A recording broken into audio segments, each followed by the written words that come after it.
Listens in LaGrange, Kentucky. Rob goes back and forth between Erie, PA, and Azle, Texas.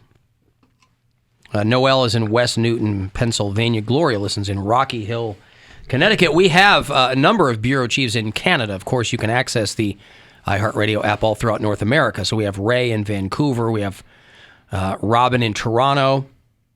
We've got a couple of more kind of spread out there. I was reading that Canada is going to be one of the very few countries who are going to offer suicide to the mentally ill. Ooh. Assisted suicide to the mentally ill in Canada. Interesting. Of course, they have a social health service up there. And the question becomes, who will be eligible for this? I mean, imagine being one of the doctors figuring this out. I mean, you have to, it's not like something they're going to go, hey, you want to do this? I feel like this is something you're actually qualified for. There's all these people, you call the suicide hotline, and they try to tell you all the things you live for. I think you would be perfect to talk someone into suicide. Who, me? Yeah. Talk someone into suicide? Yeah. Oh, you know what? Trust me, there are a handful of people I would love to talk into suicide, but people, I think, on the... I just think, like, the I don't way... think people need to be talked into suicide. Right, but I'm saying, like, they would say, well, here's where I'm at, and you go, you know what? Everything you're saying makes a lot of sense. I think you're on the right track. I think you know what you need to do. Mm-hmm. Well, if only I were a doctor in Canada, I could really put my skills to use. But I mean, obviously, it's something that grabs headlines. But I imagine you'd have to meet with multiple doctors who assess your reasoning, and there are obviously states down here where assisted suicide is legal. I think Oregon. I think the state of Washington, you can do it too. But is it for mental health reasons? Usually it's for like terminal illness, or you're just very old. Yeah, my understanding is that like only the sickest of psychiatric patients who have like failed all of their main therapies, they're just completely disabled. They're constantly suffering. Because doctors can't always cure people, and sometimes what's just as important is when doctors can save people from suffering further. Right. There's not always a cure. See? You'd be great at this. I'm telling you. I think you're onto something. I posted on my Instagram story a clip from that I saw last night on, it's from Reno 911, where it's a character played by Jim Rash, and he's saying he's going to jump off a bridge. And they're like, you're not going to do it. This is a cry for attention. I'll give you $10 if we do it right now. Right, and they're all throwing money in. God damn, that show's so funny. Reno 911? Yeah. I like the show, but boy, that cruise movie was not funny. I don't think I saw I forget what it's called, but it's I like saw the one that they was go in on a Miami. MAGA cruise. Okay, I didn't see that one. And it's real hard to make fun of that because it's so absurd in real life. Is that the QAnon one? QAnon cruise, Okay, whatever it is. I get what they were trying to do, and I think that is a funny show, but man, I didn't. Yeah. It really felt like shooting fish in a barrel with like the original series run, and then the movie where they go to Miami was very funny. Mm-hmm. And one of my favorite lines still was when they're interviewing, was it Terry? It was played by Nick Swartzen. He's like, what happened? He's like, I was murdered. 1 year from now, March of 2023, Canada will become one of the few nations in the world to allow medical aid in dying, or MAID. That's convenient. We've come here to clean up your wretched life. For people whose sole underlying... Housekeeping, you need suicide? Maybe she dates one of the Yankees. Yeah. So, I mean, that's, it's interesting. I don't know. I mean, if you can alleviate someone's suffering, why not? I think there's some doctors that they're like, listen, this is what they're like, no, I have a lot to live for. I think I'm doing fine. They're like, you're not doing the best thing for you to do is just to end it all. Mm-hmm. Your life is miserable. Nobody really needs you around. So it's just time to get this over with. What are you living for? Right. But maybe some people will come to the conclusion. I think by that point, you're way past the point of like, what do I have to live for? Not somebody, that's somebody who like is thinking about suicide. And I realize that a lot of people, I guess I never realized how many people say that they've considered suicide at some point in their life. Like, that couldn't be more foreign to me. But I never realized how many people go, oh, yeah, I thought about suicide. I considered it Like, when I was really? when I was a teenager, yeah. Really? Well, you had extenuating circumstances. Like, Everyone has extenuating circumstances. not Everybody being- has something. Well, in depression, true, but I'm just anybody saying, can get depression. Anyone can be in that situation. Like I seriously thought about it before I went to the Philippines and while I was in the Philippines.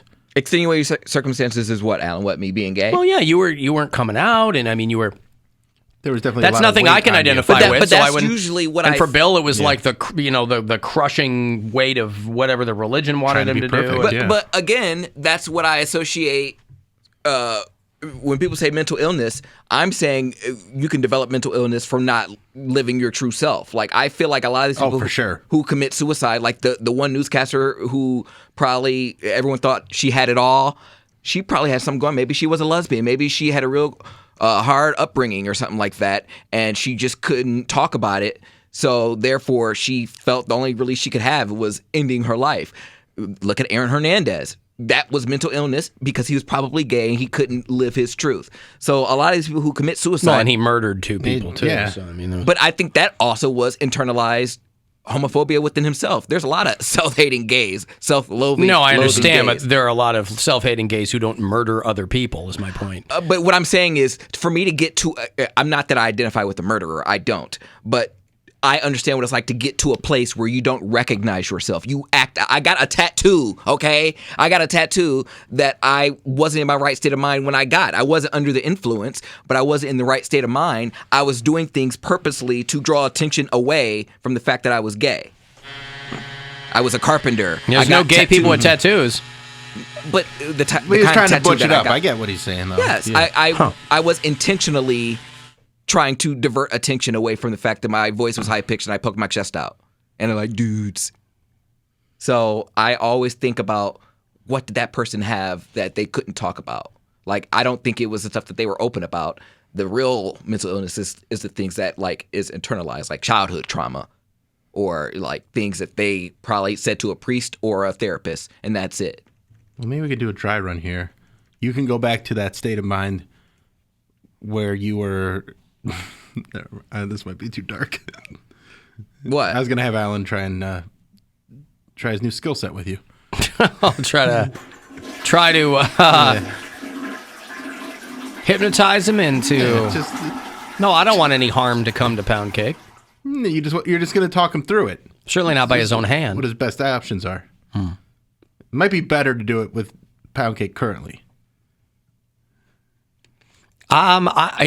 He's more mentally ill for me for that whole trench thing. Trench thing is, yeah. The saving The of long Michael trench. Jackson. And I got dumped for the first time on air in six years, and I didn't even know it.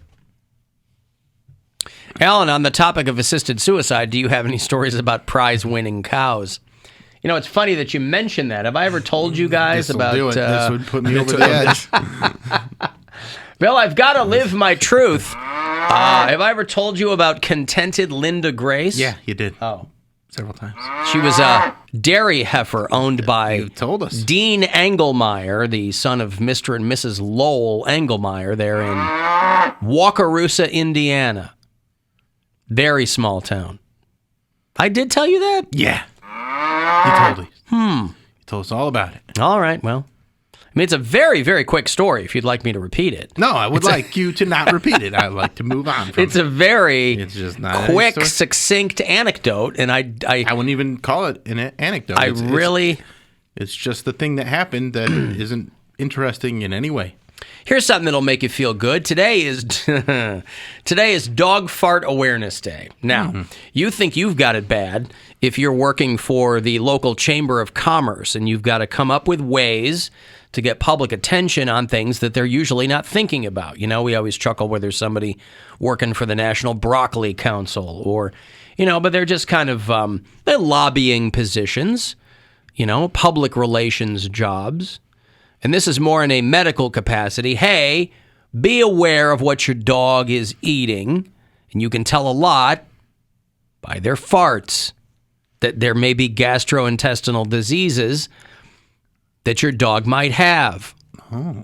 So I'm always curious about which groups got these going. Which groups, somebody had to go, because I think you can pay a certain amount of money and have a day recognized, because each day has 24 things associated with it if you were to look at a calendar.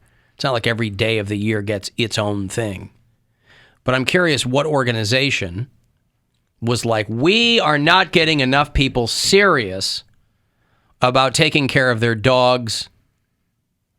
We need to establish a dog farting awareness day.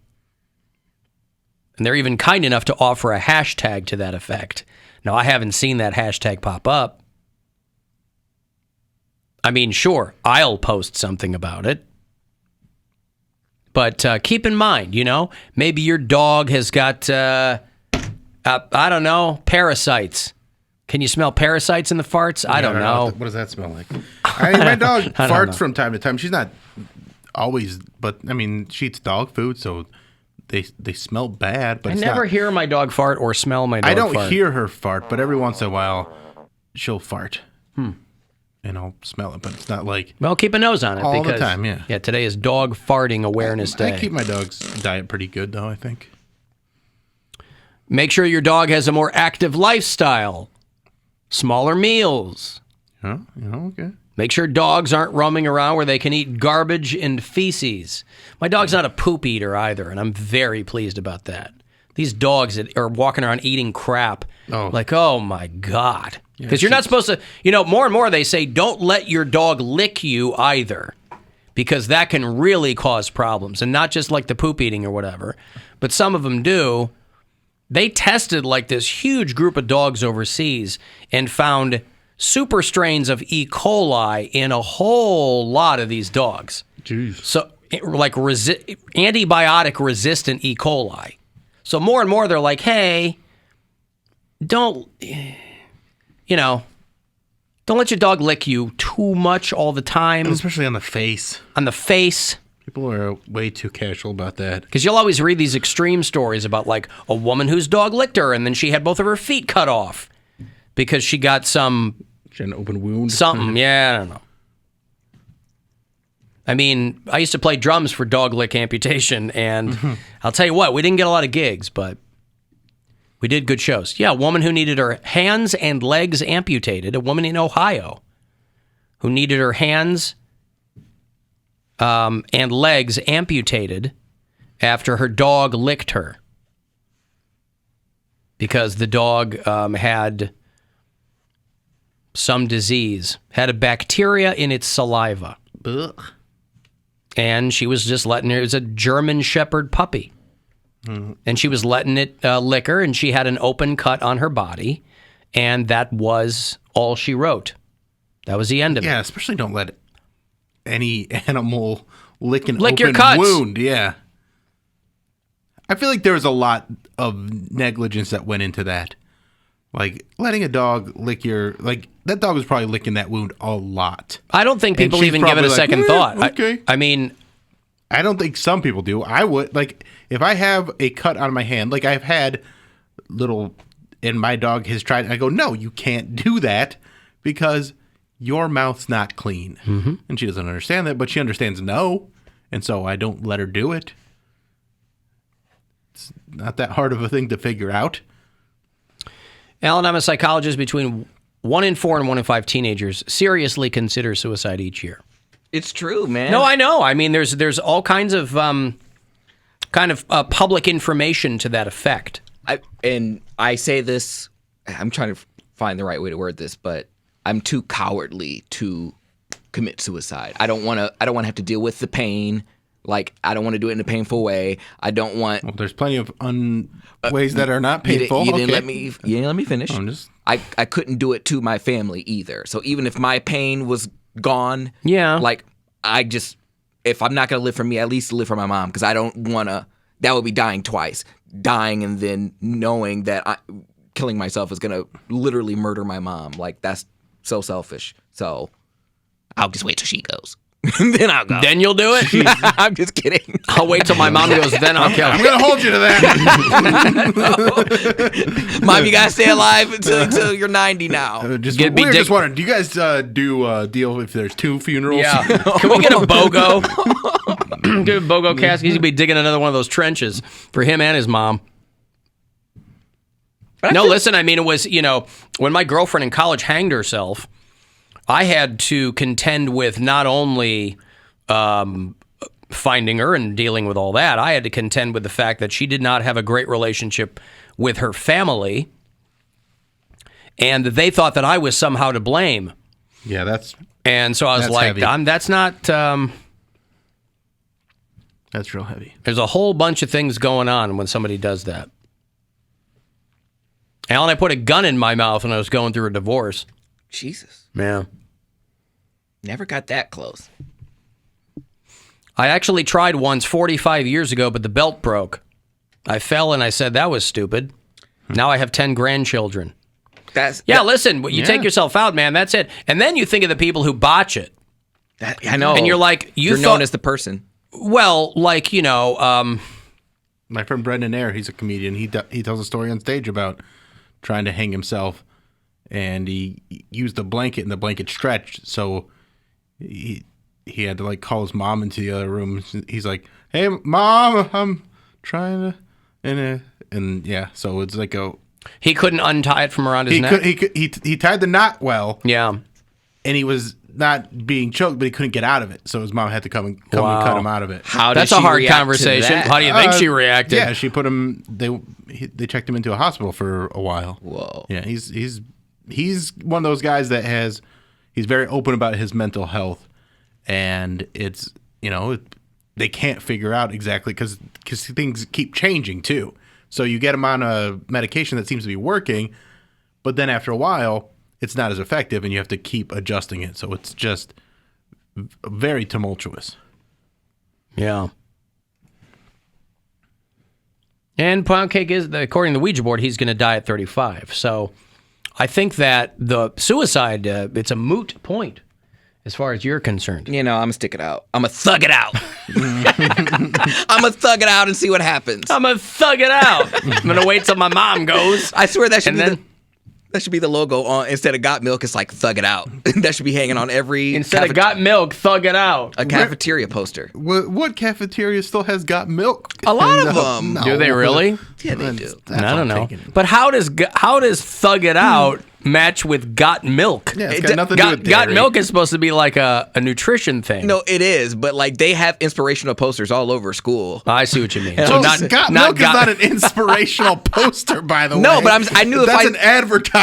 Be inspired to get milk today. I knew that's the only poster that you guys would know from school, but they had a bunch of them. We know what an inspirational poster is. You could say that should be the inspirational thug poster it out. at school. Not got milk. Got milk.